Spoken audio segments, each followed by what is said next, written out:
Hi guys, I hope you all are doing great. हम लोग बात करें हमारे डेली करंट अफेयर सेशन की, जो सुबह 4 बजे अवेलेबल हो जाता है हमारे दोनों चैनल्स पिनेकुलर फ्रंटियर आईएएस पर। आज की तारीख है 19 दिसंबर 2022। दोनों चैनल्स को सब्सक्राइब करें, बेल आइकन को जरूर प्रेस करना है ताकि हमारी आने वाली हर वीडियो की नोटिफिकेशन आपको मिल सके। हमारी दो वेबसाइट्स हैं sscjlpnekal.com और baljeetdhaka.com। साथ ही साथ for daily videos, PDF and monthly magazine आप हमारे टेलीग्राम हैंडल्स फ्रंटियर आईएएस और एसएस जिलपेकल ऑनलाइन को ज्वाइन जरूर करें। स्टार्ट करेंगे प्रीवियस क्विज के साथ। मैंने आपसे पहला क्वेश्चन पूछा था कि डब्ल्यूएचओ का नया मुख्य वैज्ञानिक किसे घोषित किया गया है। करेक्ट आंसर था डॉक्टर जेरेमी फरार। और दूसरा क्वेश्चन पूछा था कि तपेदिक को नियंत्रित करने में सर्वोत्तम प्रथाओं के लिए किस राज्य सरकार को पुरस्कार मिला। करेक्ट आंसर था मेघालय। स्टार्ट करेंगे, फर्स्ट क्वेश्चन है उपग्रह संचार के लिए स्पेक्ट्रम की नीलामी करने वाला पहला देश कौन सा होगा। करेक्ट आंसर है भारत। डिटेल्स देख लो। तो दूरसंचार नियामक ट्राई के अध्यक्ष पीडी वाघेला ने कहा कि भारत उपग्रह संचार के लिए स्पेक्ट्रम की नीलामी करने वाला पहला देश होगा और इसे इस क्षेत्र में निवेश आकर्षित करने के लिए डिजाइन किया जाना चाहिए। सेटकॉम पर एक ब्रॉडबैंड इंडिया फोरम शिखर सम्मेलन में बोलते हुए उन्होंने कहा कि भारतीय दूरसंचार नियामक प्राधिकरण यानी ट्राई जल्द ही विभिन्न मंत्रालयों से उपग्रह संचार के लिए आवश्यक अनुमति देने की सिफारिश करेगा। उन्होंने यह भी कहा कि ट्राई को नीलामी के लिए आवश्यक स्पेक्ट्रम और उपग्रह आधारित संचार के संबंधित पहलुओं के लिए दूरसंचार विभाग से संदर्भ प्राप्त हुआ है। नेक्स्ट क्वेश्चन देखो, कौन सी कंपनी FIH ओडिशा हॉकी पुरुष विश्व कप 2023 की आधिकारिक भागीदारी बनी। करेक्ट आंसर है टाटा स्टील। डिटेल्स देख लो। तो टाटा स्टील लिमिटेड ने FIH Odisha hockey men's world cup 2023 का आधिकारिक भागीदार बनने के लिए हॉकी इंडिया के साथ एक समझौता ज्ञापन यानी MOU पर हस्ताक्षर किए। FIH मेंस वर्ल्ड कप पुरुषों के लिए शीर्ष टूर्नामेंट का 15वां संस्करण है और 2023 में भुवनेश्वर और राउरकेला में होगा। टाटा स्टील ने भारतीय हॉकी को बढ़ावा देने, खेल को नई ऊंचाइयों तक पहुंचाने और इस विश्व कप को और भी शानदार बनाने में जबरदस्त योगदान दिया है। नेक्स्ट देखो, युवा को लैब यानी यूथ को लैब युवा नवाचार आंदोलन, अटल इनोवेशन मिशन एम और किस अन्य संस्था के बीच एक पहल है। करेक्ट आंसर है UNDP। डिटेल्स देख लो। तो यूथ को लैब का 5वां संस्करण एशिया पैसिफिक का सबसे बड़ा युवा नवाचार आंदोलन हाल ही में अटल innovation mission M, NITI Aayog और UNDP इंडिया द्वारा लॉन्च किया गया था। यह 2019 में UNDP इंडिया द्वारा अटल इनोवेशन मिशन, नीति आयोग के साथ साझेदारी में शुरू की गई एक पहल है।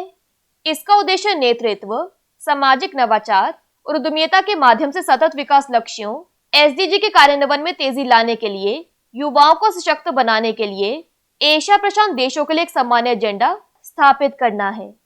नेक्स्ट क्वेश्चन है, किस देश ने तंबाकू धूम्रपान को पूरी तरह से समाप्त करने के लिए एक कानून पारित किया है। करेक्ट आंसर है न्यूजीलैंड। डिटेल्स देख लो। तो न्यूजीलैंड सरकार ने युवाओं को जीवन भर के लिए सिगरेट खरीदने पर प्रतिबंध लगाकर तंबाकू धूम्रपान को पूरी तरह से समाप्त करने के लिए कानून पारित किया है।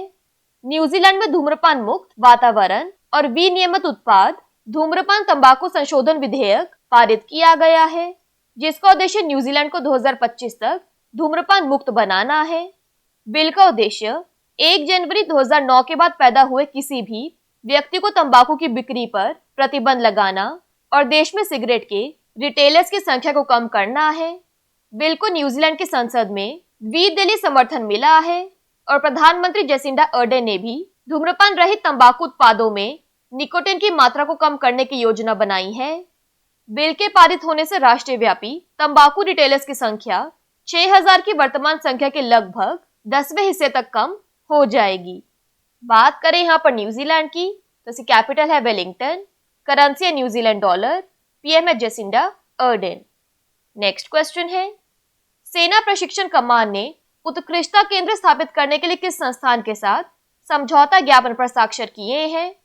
करेक्ट आंसर है IIT रोपर। डिटेल्स देख लो।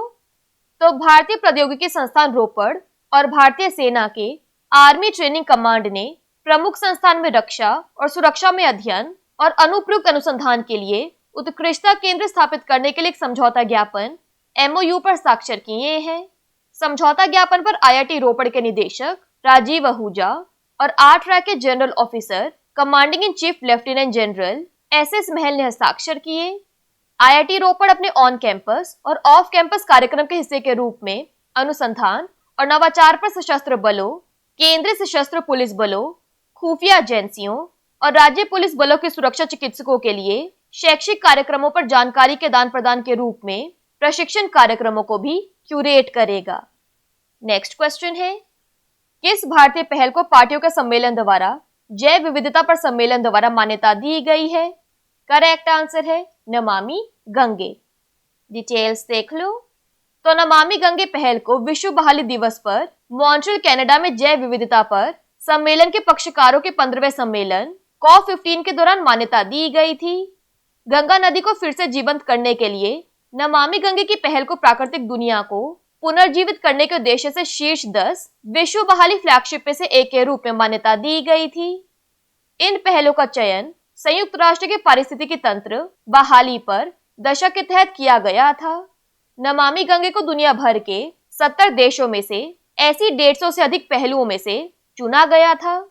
संयुक्त राष्ट्र पर्यावरण कार्यक्रम और संयुक्त राष्ट्र खाद्य और कृषि संगठन द्वारा समन्वित एक वैश्विक आंदोलन पारिस्थितिकी तंत्र बहाली पर संयुक्त राष्ट्रीय दशक के बैनर के तहत उनका चयन किया गया था। नेक्स्ट क्वेश्चन है, एयरबीएनबी ने किस राज्य सरकार के पर्यटन विभाग के साथ एक समझौता ज्ञापन पर साक्षर किए?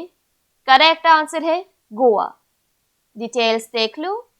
तो एयरबीएनबी ने गोवा सरकार के पर्यटन विभाग के साथ संयुक्त रूप से भारत और दुनिया भर में सबसे अधिक मांग वाले उच्च संभावित पर्यटन स्थलों में से एक के रूप में गोवा को बढ़ावा देने के लिए एक समझौता ज्ञापन MOU पर हस्ताक्षर किए।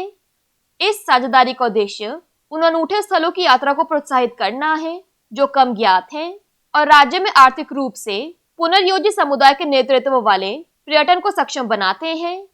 रीडिस्कवर गोवा के आधिकारिक लॉन्च के मौके पर समुद्र तटों और चमकदार नाइट लाइफ से परे गोवा की विशाल सांस्कृतिक विविधता का एक सप्ताह का उत्सव था।